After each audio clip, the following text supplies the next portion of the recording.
భద్రాద్రి కొత్తగూడెం జిల్లా మణుగూరులో తెలంగాణ జాగృతి అధ్యక్షురాలు కవిత జనంపాట కార్యక్రమంలో పాల్గొన్నారు. 2 రోజుల్లో భాగంగా ఈ రెండో రోజు మణుగూరు సింగరేణి ఓసీలో పర్యటించారు. తెలంగాణ తల్లి విగ్రహానికి పూలమాలలు వేసి నివాళులర్పించారు. ఇక ఓసీ2 వద్ద హెచ్ఎంఎస్ యూనియన్ గేట్ మీట్లో పాల్గొని కార్మికులతో మాట్లాడి వారి సమస్యలను అడిగి తెలుసుకున్నారు. ఇక అనంతరం కాంట్రాక్ట్ మహిళా కార్మికులతో కలిసి ఆమె టిఫిన్ చేస్తూ అక్కడ సమస్యలను అడిగి తెలుసుకున్నారు.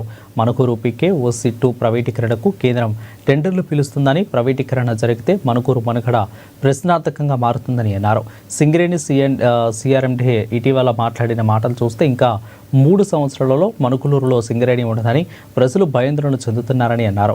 ఎలాగైనా ప్రైవేటీకరణను ఆపాలని డిమాండ్ చేశారు.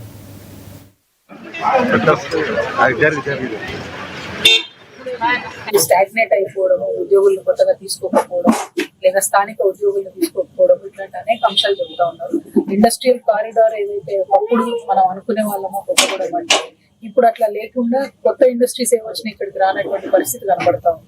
కాబట్టి ఈ పరిస్థితి మారాలి. కొత్తగూడెంలో ఉండేటటువంటి ప్రజానికం దాదాపు 12 లక్షల మంది ప్రజానికానికి సంబంధించి వారి అభివృద్ధికి సంబంధించి మంచి కార్యాచరణ చేయాలనే ఉద్దేశంతో మేము ఆలోచన చేస్తా ఉన్నాం. దాంట్లో భాగంగానే ఈ 2 రోజుల పర్యటనలో కూడా అనేక విషయాలు తెలుసుకున్నాం.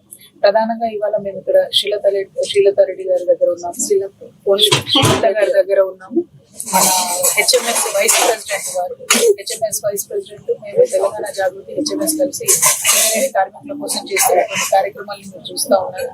నిన్నగాక మొన్ననే మరి సింగరేణి భవన్ హైదరాబాద్ లో కూడా ముట్టడించి మనం ఖచ్చితంగా మెడికల్ బోర్డు పెట్టాల్సిందే అని డిమాండ్ చేసిన తర్వాత యాజమాన్యం దిగొచ్చి మెడికల్ బోర్డు కూడా పెట్టారు.